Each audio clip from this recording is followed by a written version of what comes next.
Alhamdulillah nahmaduhu wa nasta'inuhu wa nastaghfiruh wa nu'minu bihi wa natawakkalu alayhi wa na'udzu billahi min shururi anfusina wa min sayyiati a'malina man yahdihillahu fala mudilla lahu wa man yudlil fala hadiya lahu. Asyhadu an la ilaha illallah wahdahu la syarika lah wa asyhadu anna sayyidana wa nabiyyana Muhammadan abduhu wa rasuluhu la nabiyya ba'dah. Allahumma salli wa sallim ala sayyidina Muhammad wa ala ali sayyidina Muhammad wattabi'ina lahum bi ihsanin ila yaumiddin. Amma ba'd, faya ibadallah ittaqullaha mastata'tum. Qala Allah ta'ala fi kitabihil karim wa huwa asdaqul qailin, ya ayyuhalladzina amanu ittaqullaha haqqa tuqatih wala tamutunna illa wa antum muslimun. Hadirin jamaah salat Jumat rahimakumullah. Rasulullah sallallahu alaihi wasallam pernah memberikan nasihat sekaligus warning peringatan kepada umatnya terhadap amaliyah kita yang telah kita lakukan di bulan Ramadan. Rasulullah sallallahu alaihi wasallam beliau bersabda yang diriwayatkan oleh Al-Imam An-Nasa'i dalam kitab sunannya, kam min shaimin laisa lahu min siyamin illal ju' wal 'atash.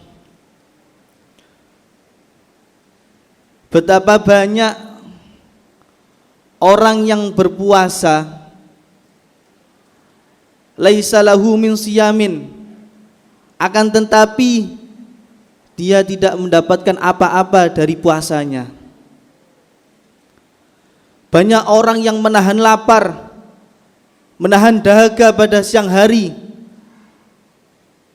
akan tetapi dalam catatan malaikat yang diserahkan pada Allah Subhanahu wa taala, laisa lahu min siyamin, tidak ada pahala untuknya pahala puasa, illal ju' wal 'atash, kecuali hanya kelaparan, hanya rasa lapar dan rasa dahaga.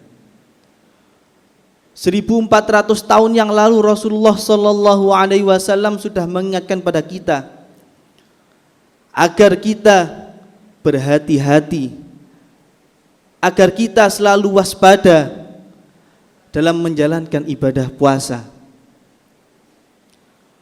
Oleh karena itu Rasulullah sallallahu alaihi wasallam juga memberikan clue atau petunjuk hal-hal apa saja yang dapat merusak pahala puasa kita. Sebuah hadis yang diriwayatkan oleh Al-Imam Ad-Dailami, khamsun yuftirna as-shaimah, ada 5 perkara yang bisa menghilangkan pahala puasa seseorang.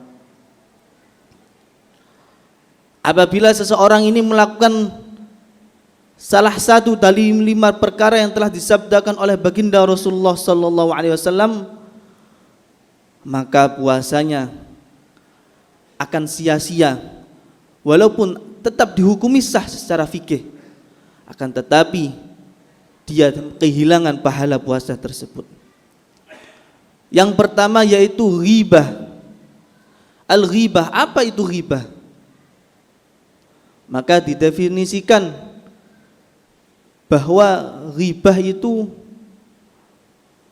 Zikrun syakhsun anil aibi bima yukrahu anil aibi, yaitu kita menyebutkan secara khusus terhadap perkara yang kita benci dari aib-aib seseorang. Atau bahasa Jawa yang biasa kita sebut dengan ngerasani, yaitu membicarakan keburukan seseorang.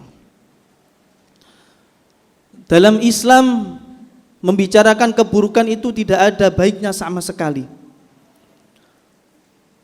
Apabila yang kita bicarakan itu benar-benar terjadi pada seseorang, maka dinamakan ghibah. Apabila kita menyebut keburukan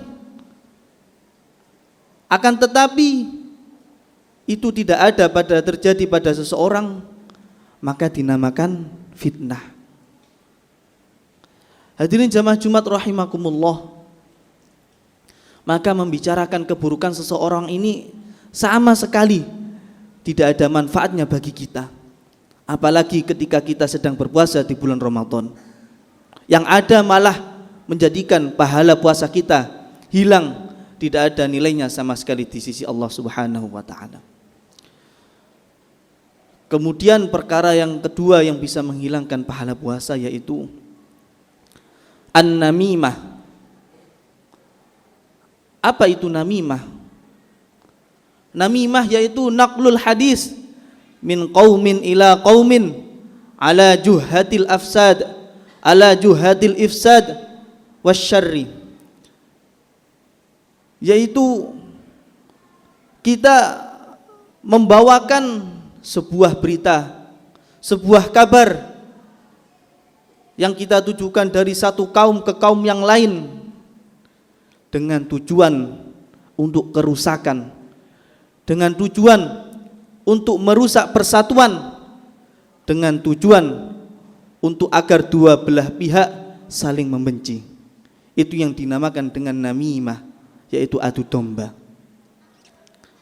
Kemudian perkara yang ketiga yang dapat menghilangkan pahala puasa yaitu al-kadzib, berbicara bohong, berbicara tidak sesuai dengan faktanya, al-qaul al-mukhalif li haqiqatil ahwal wa li haqiqatil waqi', yaitu kita berbicara sebuah pembicaraan yang mana pembicaraan tersebut tidak sesuai dengan faktanya.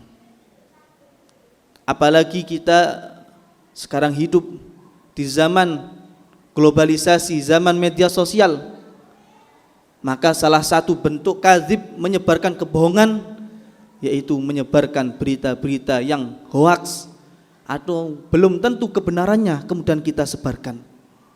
Walaupun mulut kita tidak menyebarkan, akan tetapi tangan kita sama saja menyebarkan berita hoaks atau berita bohong.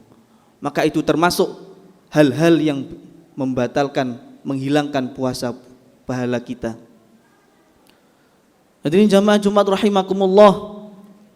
Kemudian perkara yang keempat yang bisa menghilangkan pahala puasa kita,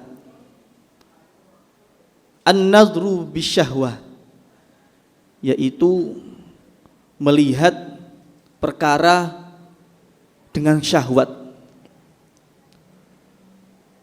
Maka dalam kitab Syarah Bafaddal disebutkan bahwasannya kita disunahkan untuk menghindari, untuk tidak melakukan perkara-perkara yang kita senangi, walaupun itu hukumnya mubah, walaupun itu hukumnya tidak dilarang dalam agama, akan tetapi bisa menghilangkan pahala puasa kita. Contohnya, kita memakai minyak wangi, kita mendengarkan musik-musik, kita melihat perkara-perkara yang kita senangi. Maka dalam bulan Ramadan ini melakukan perkara-perkara yang kita senangi dihukumi makruh. Bahkan dalam kitab Syarah Bafaddal kita disunahkan untuk menjauhinya. Bukan karena terlarang, akan tetapi untuk kita melatih bagaimana menahan hawa nafsu kita. Karena salah satu hikmah di syariatnya disyariatkan puasa, yaitu untuk melatih menahan hawa nafsu kita. Kemudian yang terakhir, yang nomor 5, perkara yang dapat menghilangkan pahala puasa kita, yaitu sumpah palsu. Kita bersumpah dengan menyebut nama Allah untuk menutupi kebohongan kita, untuk menutupi keburukan kita, agar tidak diketahui oleh orang lain. Bahkan sumpah palsu ini termasuk satu hal daripada dosa besar yang telah disebutkan baginda Nabi SAW dalam hadis yang lain. Hadirin jamaah Jumat rahimakumullah, itu tadi 5 perkara yang dapat menghilangkan pahala puasa kita. Puasa kita tetap dihukumi sah, kita tidak diwajibkan untuk mengqadha. Akan tetapi dalam catatan malaikat di sisi Allah Subhanahu wa taala, puasa kita tidak ada nilainya. Laisa lahu min siyam illal ju' wal 'atash. Tidak ada pahala untuk kita kecuali hanya rasa lapar dan rasa dahaga. Semoga Allah Subhanahu wa taala senantiasa menjaga hawa nafsu kita dan memberikan kita kekuatan dan hidayahnya agar bisa menghindari 5 perkara tadi. Agar kita nanti ketika keluar Ramadan, kita sesuai dengan apa yang telah difirmankan oleh Allah Subhanahu wa taala dalam Al-Qur'an, yaitu la'allakum tattaqun. Kita semua keluar dari bulan Ramadan menjadi pribadi-pribadi yang bertakwa di sisi Allah Subhanahu wa taala. A'udzu billahi minasyaitonir rajim. Bismillahirrahmanirrahim. Ya ayyuhalladzina amanu kutiba 'alaikumus shiyamu kama kutiba 'alal ladzina min qablikum la'allakum tattaqun. Barakallahu li wa lakum fil Qur'anil 'azim wa nafa'ani wa iyyakum bima fihi minal ayati wadh-dhikril hakim. Wa taqabbalan minni wa minkum tilawatahu innahu huwal ghafurur rahim.